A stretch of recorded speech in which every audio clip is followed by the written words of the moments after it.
You are now tuned in to The Red Spot Podcast. Welcome to the Red Spot Podcast. I'm your host, Sunchild Beats, and we tackle real issues with common damn sense solutions. Let's get it. And y'all, before we get into this, of course, I want y'all to hit that subscribe button for me. And I want y'all to give yourselves a round of applause because you could have been anywhere else in the world, but you're here with your boy. And I respect it and I appreciate that, man. You know what I mean? That is love, all right? Especially for the first episode, y'all. So let's get to it.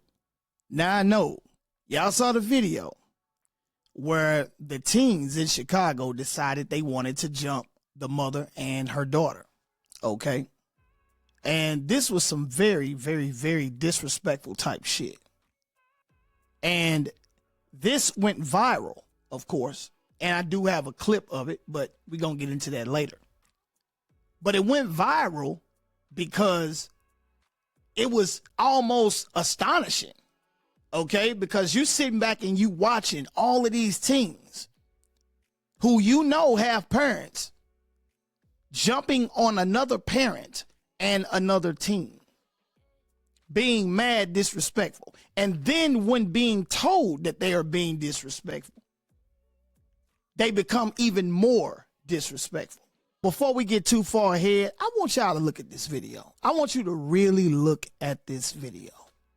And I want you to understand exactly why it is imperative for you to really take time to raise your children. Why it is important for a two-parent household. Now, the video is a bit brutal, so be ready for that. But it shows this mother and the aggressiveness of the kids increasing as Korshwanda Hatter tries to protect her son. Finally, this mob of youngsters started to strike Korshwanda and her 9-year-old son. They were both knocked to the ground, and the beating continued. Hey,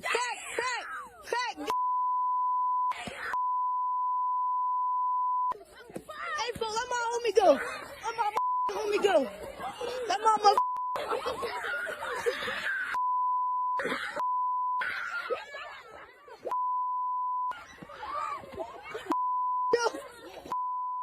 I remember back when I was a teen, I'm just going to say it like this.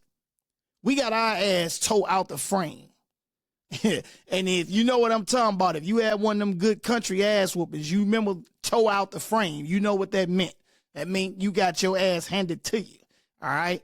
I'm going to tell you right now, I came up between St. Louis and Mississippi. All right. And shout out to both St. Louis, shout out to Mississippi as well, and everybody in between. Y'all all know.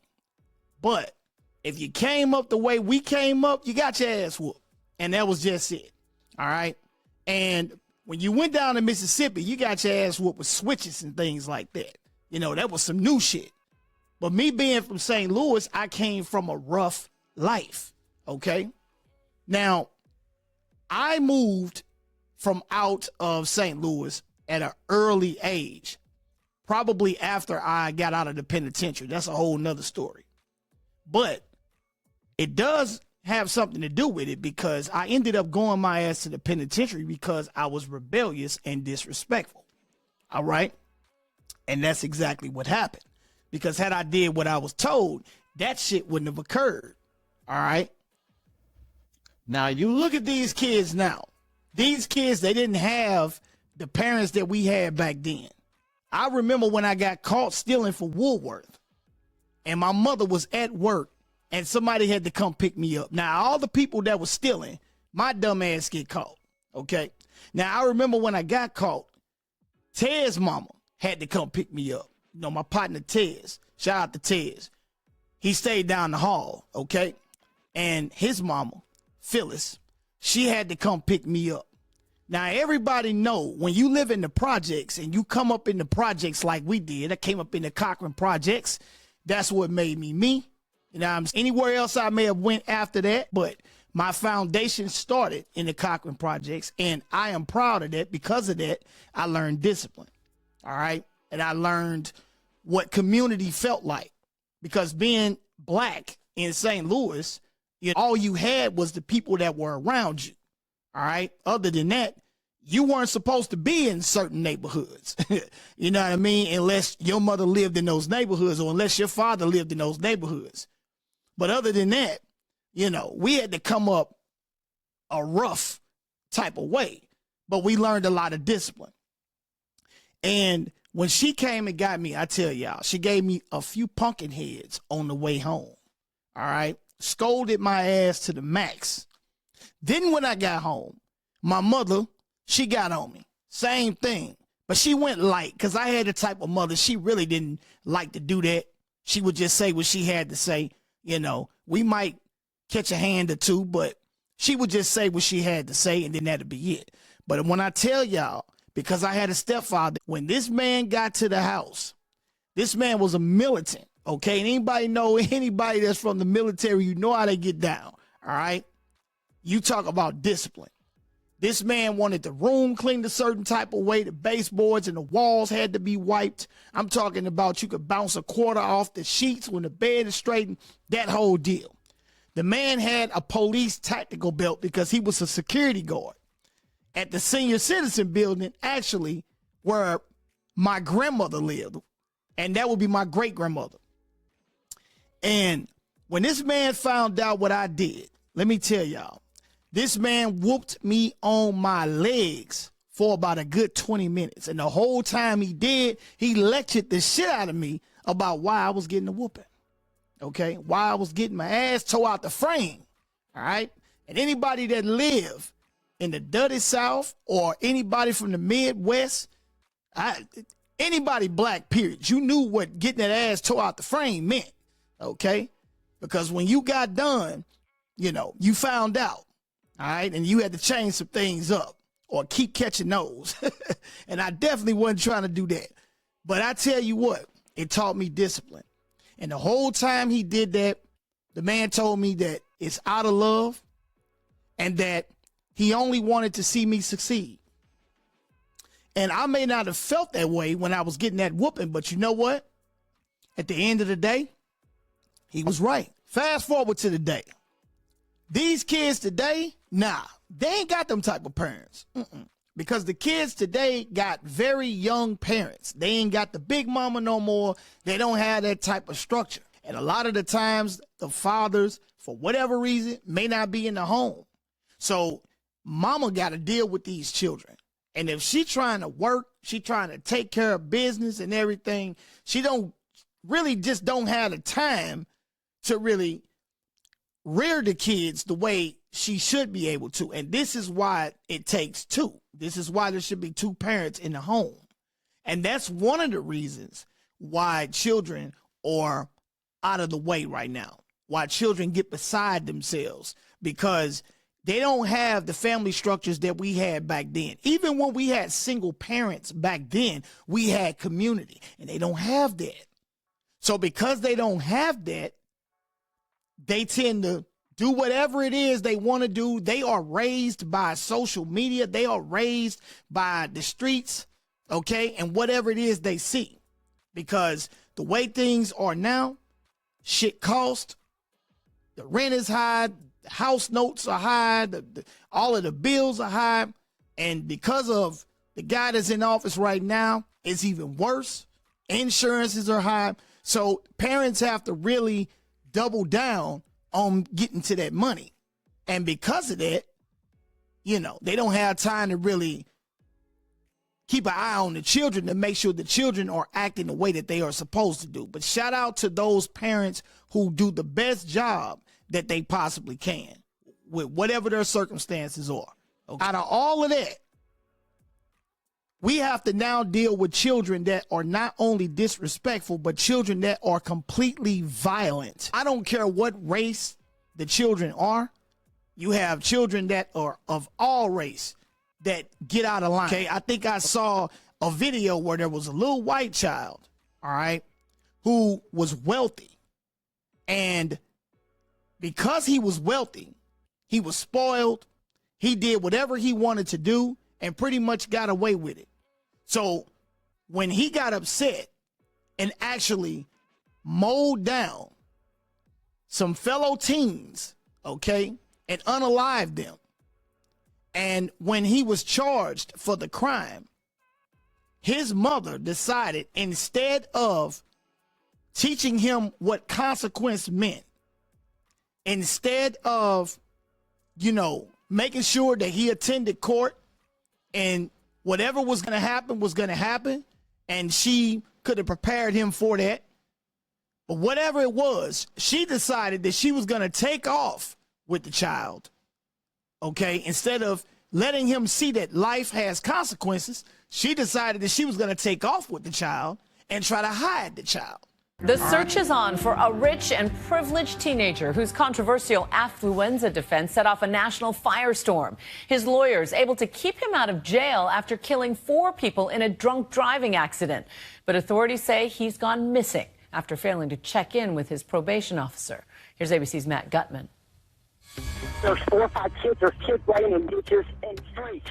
If the crime was outrageous, Oh, Lord, oh, yes, there's another child in the ditch. Oh, my God. so said the pundits, was the defense. Affluenza. Too rich for jail. The lawyer told Judge Jane Boyd he was so rich he didn't know right from wrong. But it seemed to work, facing up to 20 years in prison for killing 4 in a drunken car crash. Then 16-year-old Ethan Couch got only 10 years probation and time in rehab. Now, almost 2 years later, he's on the run. Failing to check in with his probation officer earlier this month, police have now issued the equivalent of a warrant for his arrest. If he's still here, then we'll get him. But my fear is he's gone, and he's long gone. His disappearance coming after this undated video surfaced. Is that him allegedly enjoying a night of beer pong? Once that video came out, that they felt like that a probation violation could be coming. The video retweeted by Hannah Hardy to the DA's office, writing, "Ya boy Ethan Couch violating probation. I got more if you want." To be a violation of his probation, they'd need evidence that he was actually drinking, not just at a party where other people were drinking. It all started on the night of June 15th, 2013. Couch's blood alcohol level was 3 times the legal limit when he got behind the wheel of his father's souped-up red pickup truck after a night of partying. Gunning it to 70 miles an hour, he lost control of the vehicle and swerved into a ditch, plowing into a group of people. Bodies had been scattered hundreds of feet. 15-year-old Lucas McConnell survived the crash. Do you remember the sound of metal crunching, of glass breaking? Glass breaking, tires screeching. The car that we were in got hit, and we got shot across the road. We nailed a tree. The back window was completely shattered. A lot of that glass was in the back of our heads. Lucas's father, Kevin McConnell, pulled up to the crash scene just moments later. It was chaos. There were people lying around, injured, hurt, dead, people yelling, screaming, "Help me." The teen behind the wheel, Ethan Couch, walked away from that mangled truck. Once Ethan Couch was found, the story came together pretty quickly. It wasn't just alcohol in his system. So not only was he drunk, but there were traces of THC, Valium, and some other drugs. Right, which, according to our toxicologists, were bad enough on their own, but you combine those with alcohol, just a recipe for disaster. Richard Alpert is an assistant district attorney who came onto the case just a day after the crash. And he says he charged Ethan with everything he could, including 4 counts of intoxication manslaughter. Alpert wanted the poor little rich kid to do some big boy time. We were hoping for and asked for 20 years. But it was determined he'd be tried as a juvenile. And when Ethan Couch loped into court, the selfie swagger from Facebook had been replaced with this. Abby Jennings, daughter of victim Brian Jennings, couldn't believe it. They made him look really innocent for the trial, and that's not who he was. But it turned out there would be no trial. Ethan Couch admitted guilt, and the proceedings moved directly to a sentencing hearing. And now we come to the key moment in this case. While recommending treatment over incarceration, Dr. Dick Miller, a prominent psychologist hired by the Powerhouse defense team, drops a curious term. Affluenza. Which goes off like a bomb. Affluenza. He got up there and he talked about the fact that the reason for this crime was he was a child of privilege and his parents didn't say no to him. When you heard it, what did you think? I smiled. I mean, it was ridiculous. And that may have been a factor in the judge sentencing Ethan to 10 years probation and time in a rehab facility. 4 dead, 9 injured, and not a single day behind bars. And I'm just like, I'm not understanding how in the hell does he get off for those types of crimes, regardless of whether he was a teenager or not. He was of drivable age, meaning he was at least 16, okay? And he knew exactly what it was he was doing. And his mother knew that he was wrong. But because she was trying to protect him, she thought cuddling the situation and trying to shield him from justice was the best thing to do. And in my opinion, she just made the situation worse, okay? But we didn't see any of that in the black community, because in the black community, when our children do any types of crimes, they usually get some jail time, okay? And I ain't trying to make that rhyme, but I'm just keeping it real.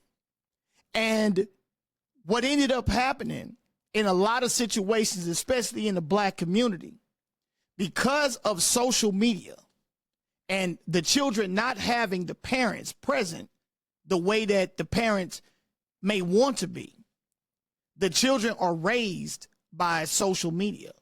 They are raised by the streets. They are raised by negative influences, because the negative influences look more appealing. You remember back when you was young, you wanted the ladies, all right? You was broke. But then you saw all the D-boys out here getting to it, and they was getting all the ladies, they was getting the money, they was getting the fame, okay? Even when they were unalived, they went down in histories as heroes, you know, damn near folklore. That was how it was back then, and it's the same now. Nothing has changed, just the times. But it's still the same game, okay? And these children, they watch social media. They watch these rap artists, peers, as I would say, because these artists are around their age. So they rap, you know, they watch artists like NBA Youngboy.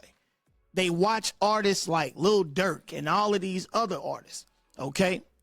And they want to be just like these artists. They want to get to the money, which I'm going to say this. It's not a bad thing to want to be successful. And it's not a bad thing to make up in your mind at an early age that you want to get to the money and that you want to become an artist or that you want to be an entrepreneur. There's nothing wrong with that. But when these artists show negative behaviors and then they make negative behaviors look as if this is the type of behavior that you're supposed to have, then that is when the issue comes in at.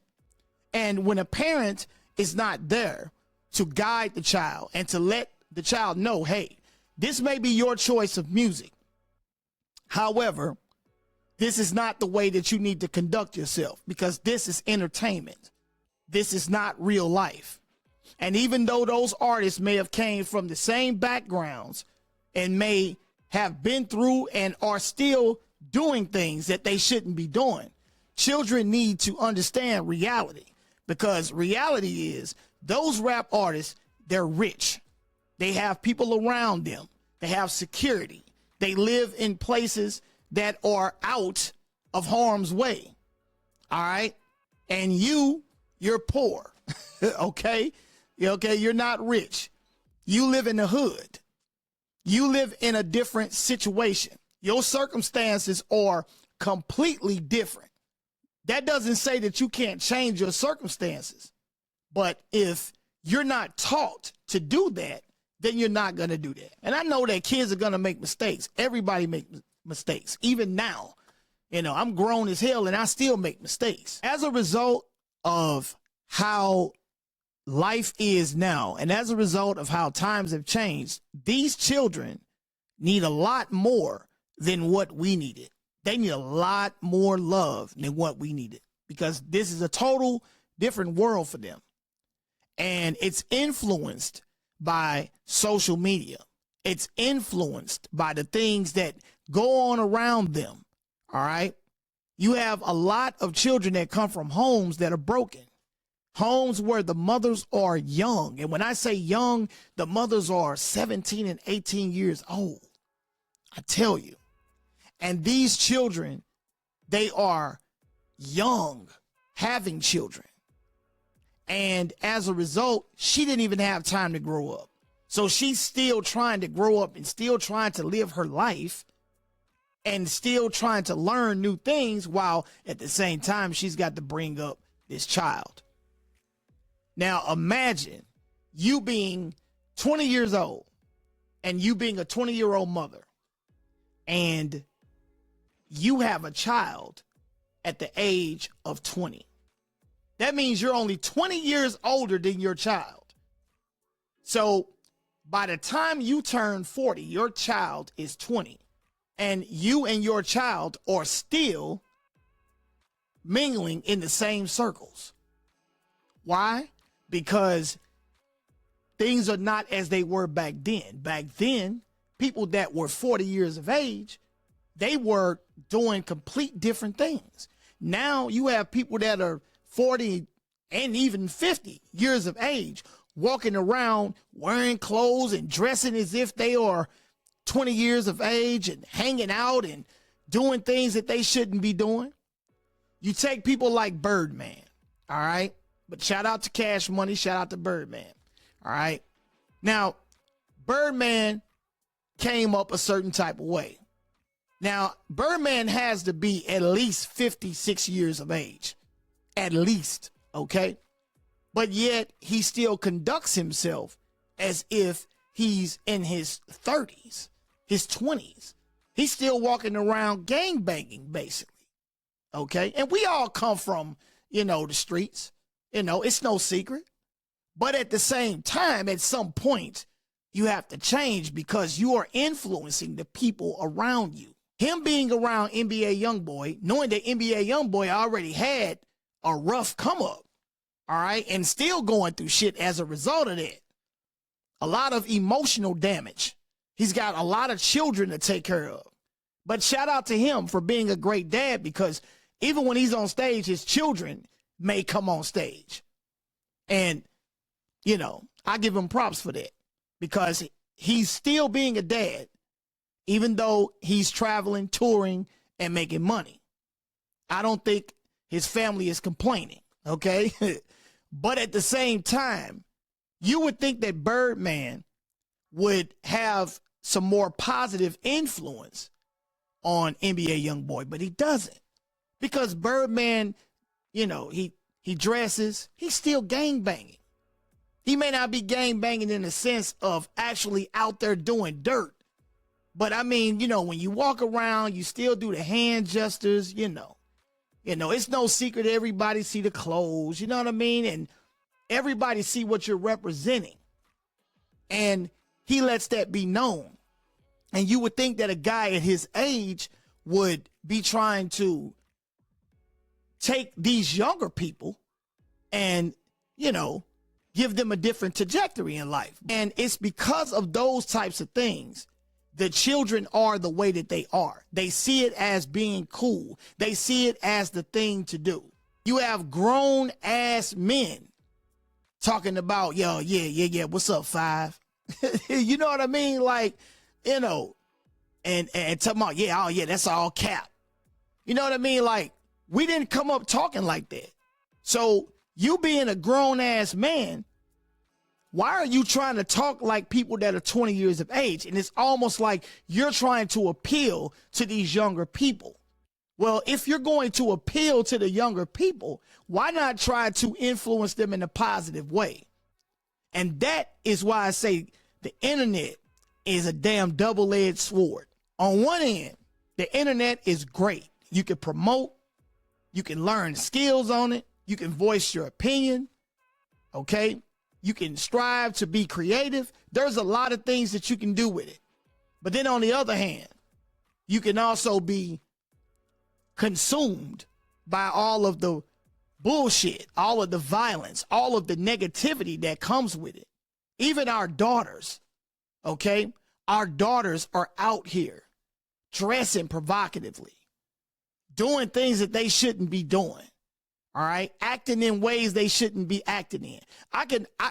And that's a whole nother story, but I can imagine how a father feels when he goes on social media and sees his daughter, who's barely 20 years of age, essentially showing everything, okay? She's talking about doing things that he couldn't even imagine. And she's out here mingling around with this person and that person. And she's doing what a lot of young women in our community do. Okay, they want the guys who got the money. They want the guys who have the aesthetic. They want the guys who move a certain way. You know, the guys that got the drip, the guys that talk the talk. That's what they want. They want the bad boy. And I know that females have been going through that type of thing from generations. I understand that. But now it's ridiculous. Straight up. The shit is crazy. Okay, because now not only do you have that happening, but now there's another dynamic with that. You have grown ass people, you know what I'm saying, basically putting a stamp of approval on it. You got grown ass women that are in their 50s running around trying to outdo young ladies that are in their 20s. Instead of being leaders for these young ladies, instead of being, you know, a role model, instead of being an example of how they should act, they are out there acting as if they are 20 years of age. When you try to talk about things like this and you try to discuss it on the internet, okay, that's a no-go. Because if you get on any one of these platforms and you try to discuss that on the internet, you're going to get a lot of flack, or either it's not going to go anywhere. Why? Because these platforms, they promote all of this negativity in order for them to stay up, in order for them to keep making money, okay? Because it's all about money. The more negativity, the more people tune into it, the more influence they have. And then the sponsors, they're loving it because they're able to sell their products to these younger people. They're able to sell ideas to these younger people. And then they're able to do it in a way that's not beneficial to anybody but themselves. And there is nobody to say anything about it. All of these things go into why these situations are the way that they are. So when we fast forward and then we talk about teenagers who are so disrespectful, where they go around jumping on adults, where they go around disrespecting teachers. I've seen so many videos where kids go to school and do not have any respect for teachers at all.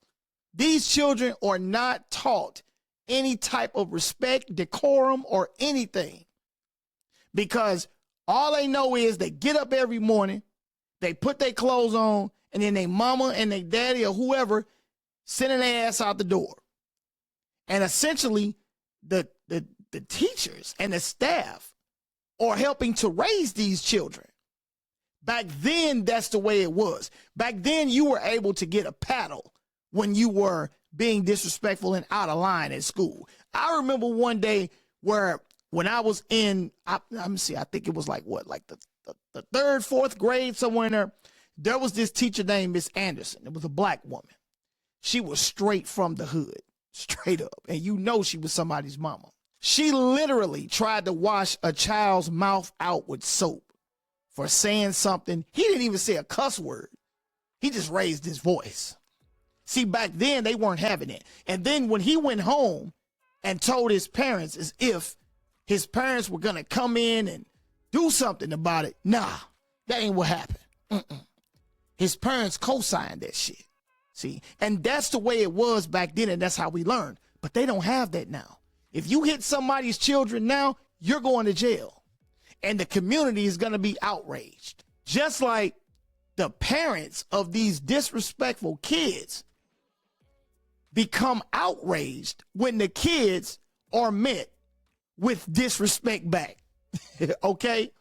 When the kids are answered, when they go out, sending for somebody, and then when somebody comes for them, then the parents go out, and then now the parents are upset.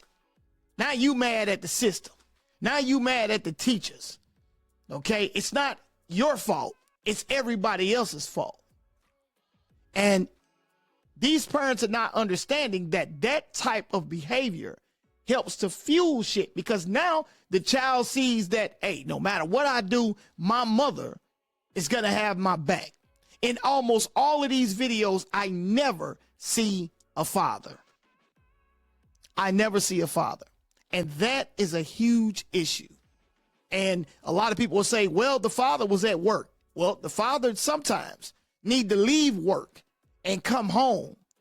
And then, you know, yeah, that part. Because none of that happens, this is the reason why the shit happens, and that's why it keeps happening. All right? And it doesn't matter where the child is from. The child could be from the hood. The child could be from the suburbs. I've seen children that come from the suburbs that are defiant as hell. Okay? Especially, you know, little white kids. You know, they do things that we couldn't get away with. You know what I'm saying? Your mama tell you to, hey, clean that damn room up, turn that game off, get your homework done, and get ready to eat. Okay? You knew when your mama said that, you was mad about it, but you had to shut that Super Mario Brothers game down. You remember how that shit was. Okay? You remember when you made it damn near to the Mike Tyson level on Mike Tyson Punch Out, and then your mama came in and told you had to shut the damn shit off. You remember that. And you was mad about it. But you know what? You kept your tongue closed because you knew what was going to happen if you got out of line. Not now. Now, I don't work like that now. Now, when a parent goes into Timmy's room and tells him, hey, Timmy, I'm going to need you to turn that game off, and I'm going to need you to come down and get ready for supper. Timmy's like, no, Mom, I don't want to do that. Now, Timmy, I want you to go and do what I told you to do. I don't have to do what you told me to do. I'm in my room. This is my space. And then the mother will sit there and allow that shit. Okay? Now, to me, that's a disconnect, because I wish a kid would tell me this is my space. No, this is my space. I pay for this. Okay? And you're going to do what I told you to do because you are my child and you are living under my roof, and you will be respectful. You will be taught respect. Because if you don't act like you know it, you're going to get learned real fast. All right? But in some of these homes, in some of these communities, Timmy gets his way. And as a result, he's going to keep doing the same exact thing. And you're going to keep getting the same results. And things are going to get worse. And things are going to get worse. And then it's going to be a situation where something catastrophic is going to happen. And guess what? The good old mother is going to come by and still try to defend him. Even when he's a grown-ass man, she's going to still try to defend him. Okay? And that is the problem we are having. Consequence is not the same consequence as it was back then. Back then, there was an immediate consequence. Now, there is mom and kids yelling back and forth. You almost never see situations where children are yelling back and forth with their fathers, although young men will eventually start feeling themselves and may try their fathers. And if you had a father that was from the hood, if you had a black father, you know how they panned out for you. You know what I'm saying? You remember how they panned out for you. But these kids now, they feel like they tougher than the father. You know, they feel like they standing on business. Okay? As these children coin it now. Oh, I'm standing on business. Yeah, you standing on business until the state gets you. Until the state puts you behind bars. Until you have to defend yourself every day in the penitentiary. Until you will get no rest. Until you are always on guard. Okay? Until you have to spend the rest of your life in the penitentiary, in which you could have been doing something positive, and you could have been an outstanding individual in the community you came from. You could have been a role model. And instead of that happening, you end up in the penitentiary. So my whole thing is with all of this is to come up with some real solutions, common sense shit. All right.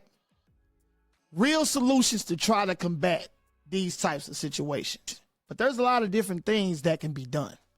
First off, we should learn to have a sense of community again, especially in our community of people. And because we are so divided, you got men and women going against each other. You've got the neighbor across the street hating the neighbor over on this side, and they don't know these neighbors, and this person is weird, and all of this stuff. We need to come together as communities, just like we had communities when we were younger. Even though we may not have had the most, we had love. We had understanding. We were taught to respect elders. And we need to get back to that. And that means that as parents, we should take the time out to do those things. Yeah, we know that money got to get made. And we know that bills got to get paid. Okay? But what we don't understand is that we are only creating a bad situation for our children and the future that they have, because they don't understand that way of life. They don't understand the sense of community.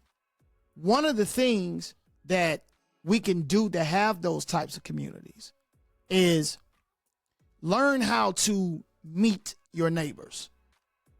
Okay? Learn how to actually talk with your neighbors and, have conversations on a regular so that people become familiar with each other. Now, I'm not saying that you got to go and put people in your business, but what I'm saying is that if the children see that everybody in the neighborhood is cool with everybody in the neighborhood, and the parents are all cool, and and everybody's collective, and there are neighborhood events again. Remember, we used to have block parties and stuff like that, and family reunions and different things like that.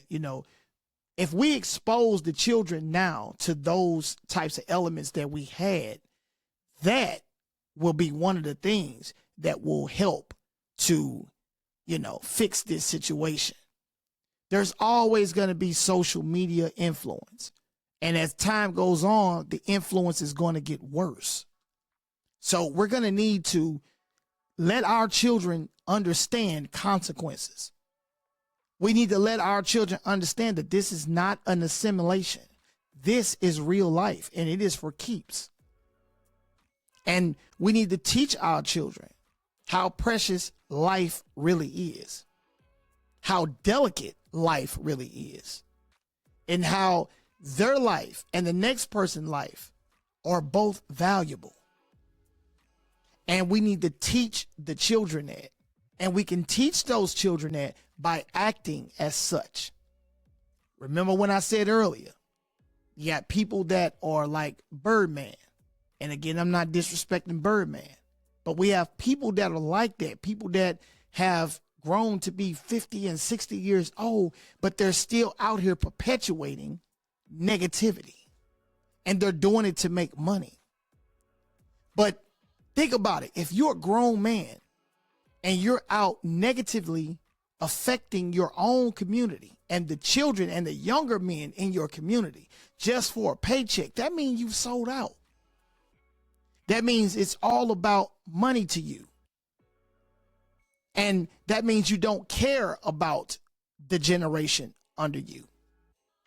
It's just all about you. So we have to lose that mentality. We have to act as if we are understanding of how life is delicate, as if we are understanding how situations can become bad any second.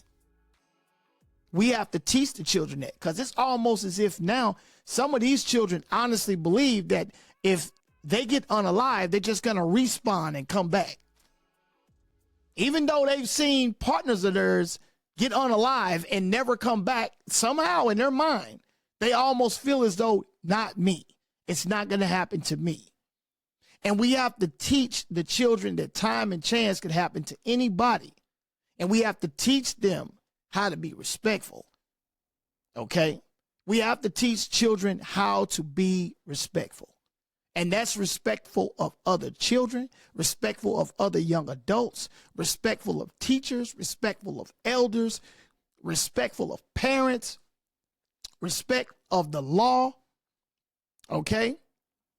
Because let's be honest. Yes, it's chaotic in this country. No doubt. And I know that there are a lot of people who are politicians that don't keep the law, as they tell everybody else they got to keep the law, but they don't uphold the law themselves. And I know that. But we should still teach our children to uphold the law and to learn how to be civil amongst one another. Because we got to teach them, hey, instead of being disrespectful and hating each other, it's enough room for everybody. It's enough room for us all to come together, and it's enough room for us all to make money. It's enough room for us all to coexist. And that those types of relationships are going to be relationships that we need in the near future. Got to have those strong bonds, because as time goes on, it gets more wicked. So we got to put in more work. Okay? And that's just keeping it real. And, you know, there's a lot of people who will get on a podcast. They will, you know, they'll be on social media. And these people, they don't even speak of nothing like that. You know, they'll they'll touch on the subject. Yeah, man, you know, these kids out of line, man. You know, we got to start, you know, whooping their ass. You know what I'm saying? Listen, that's not being where you need to be. And that's not saying what needs to be said, and that's not showing the children how to be. So we need to get back to showing them how to be. And when we have young adults that are 20, 25, okay, yeah, these are grown people, whether they're men and women. When you are older still, when you are in your 40s and 50s, you should still be some type of, I wouldn't say role model, but example for how this younger generation should conduct themselves. You should do that. And you should want to do that, because you should want to see your children grow up to be, you know, respectful and grow up to be adults that are going to matter. People that are going to do things in life that are going to help the community, instead of tear down the community. And with that, you have to have the same family structures that we had back then. You have to bring that back. If you go into some communities across the world, let's just say you go over to Dubai, or you go over to, other communities of in different countries. Let's just say you do that. And when you go to these other places, you see children who are maintained and children who are respectful. Okay? And even though these children may get on social media, their parents are not allowing social media to affect them in that way, because their parents are there for them. They have a household with both mother and father. They teach their children history. They teach their children, who they are. You have families that are deeply religious, and that religion is a way of life for them. And because of that, they are teaching their children how to hold on to those customs, and then therefore how to raise their children. And they are teaching their children what family actually means, what it actually is. Okay? It doesn't always necessarily mean that this is your blood relative, but what it actually is. And it means that you're going to have my back and I'm going to have your back. And, you're going to be a shoulder for me to cry on, and I'm going to be a shoulder for you to cry on. And if I eat, you eat. Okay? And we're going to raise our children together so that they know one another and so that they understand what they have to guard. Because as time goes on, what ends up happening? We forget about all of that. And when we forget about all of that, that's when we lose ourselves. Listen, there's no secret. Black people influence culture, period, hands down. You can look in any genre of music, it is influenced by black people. You can look at the style of dress, the clothing, everything, you know, the lingo, everything is basically brought into fruition as far as culture goes by black people. And black people are affecting culture all over the planet. Like I know a couple of guys from out of Botswana. All right. You know, shout out to Flexi. Shout out to Young Lava Kid. My bad. I kind of lost my mind for a second.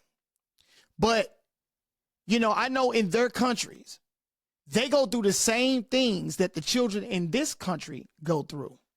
But the only difference is they know who they are. They know where they come from. They have that understanding at the very least. So that's already a +1 for them. And so that's what I'm saying. The fact that we don't understand who we are as a people, and the fact that we don't understand who we are within our own culture, then that's why we keep having these problems. So that is a major suggestion.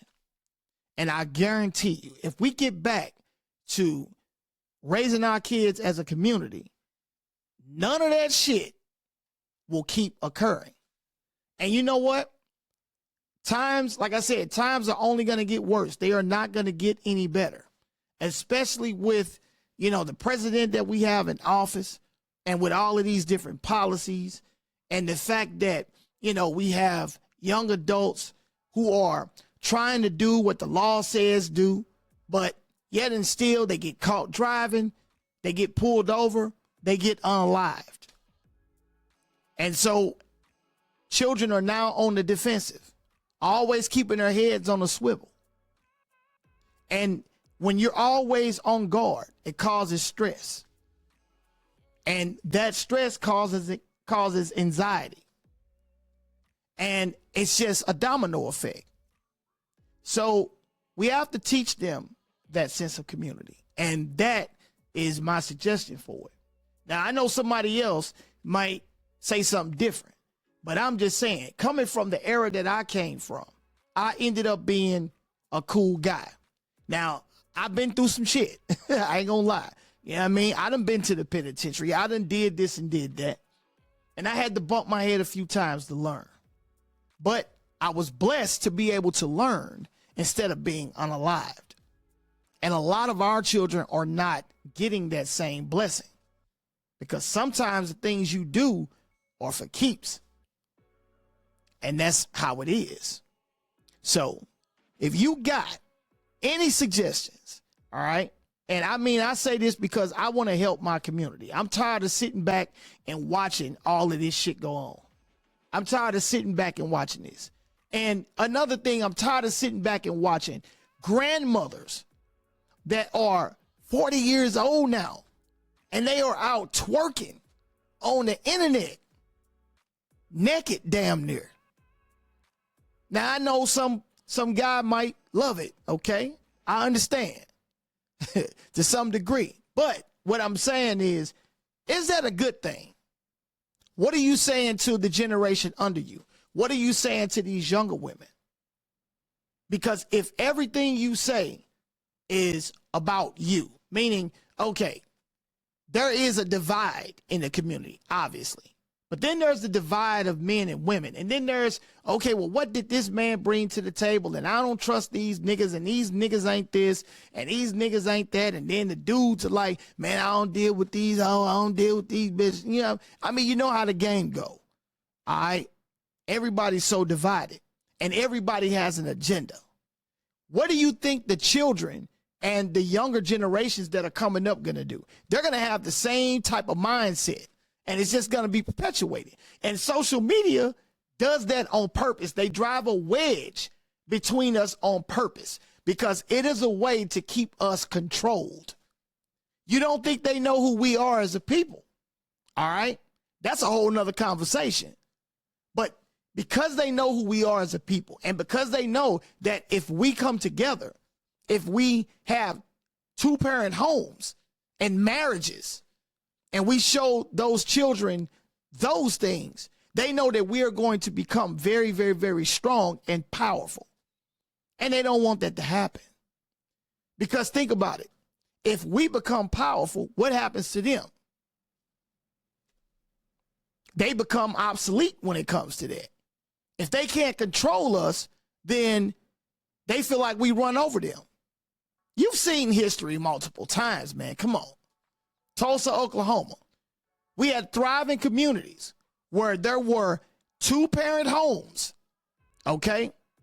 And the communities were making money. Everybody was happy. People were well-dressed. They had doctors, offices, lawyers, everything. And then what happened? Another community came in because they either felt as though they didn't have a piece in it and that we were thriving without them and that they were jealous of it. And then they did not want to lose control or have us to become more powerful than them. So what did they do? They went in and they burned the city down. Okay? All of that money and all of that time invested into creating what we created as a community, they burned it down and unalived us. So after that, because we were integrated into the system, and I would say this too, integration was a terrible thing to do. In my opinion, we should have just remained the way we were, because then that way our communities can thrive and then their communities can thrive. Now, I know people will say, well, two kingdoms or two empires can't exist in the same space. I understand that.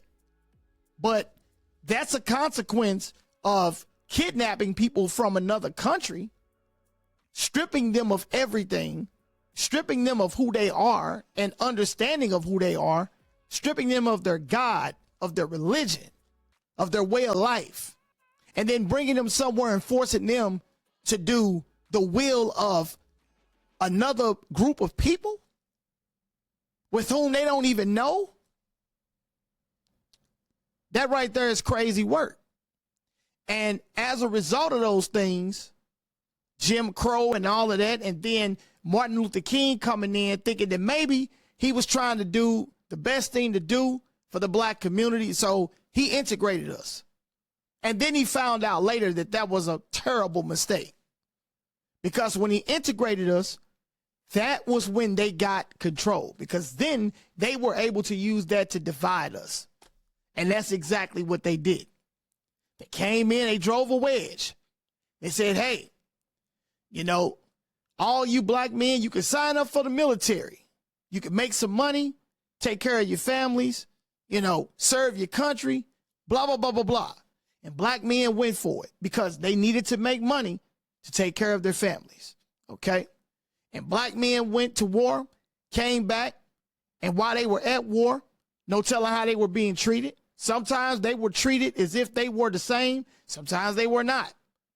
But when they came back, white people and white men came back to money, land, okay, assistance, all kind of other shit. Black men came back to absolutely nothing but a terrible time.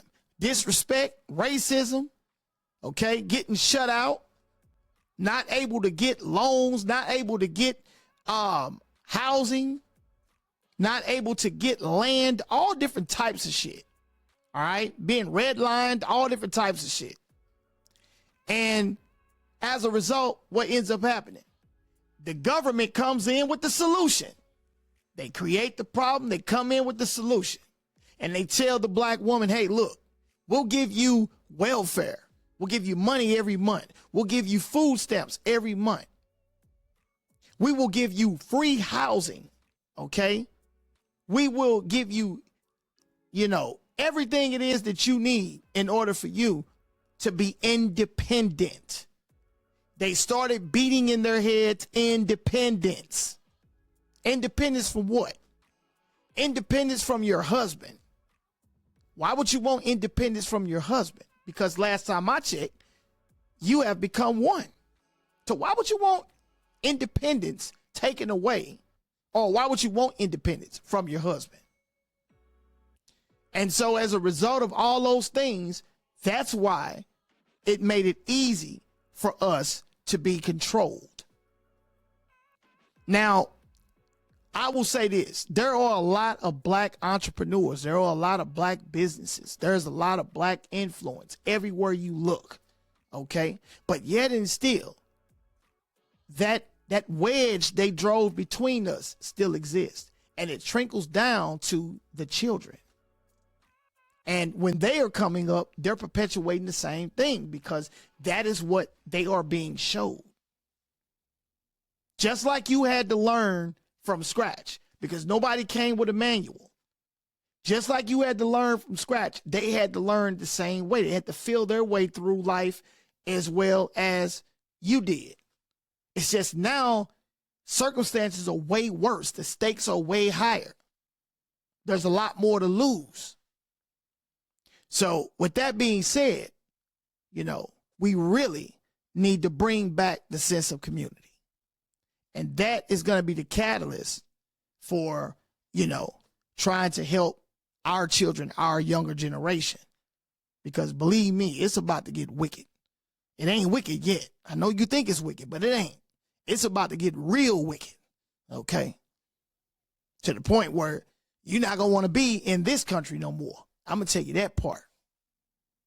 And if we don't start doing something now, then we're just going to continue to lose out. All right? Because I'm going to tell you right now, for the things that are coming up, we got to have strong, cohesive families. So we got to get on it. Anyway, Sunchild Beats, all right? Red Spot Podcast, that's what it is. I want y'all to make sure y'all tune in every Sunday, man, at 9 o'clock, okay? For an episode. Every Sunday at 9 o'clock for an episode, all right? And we're going to get down to the bottom of everything. Because like I said, it's all about us coming together. It's all about us bringing back the community, all right? It's all about us doing those things. Not about social media. We use social media as a tool, but we don't let social media rule. And that you are now tuned in to the Red Spot.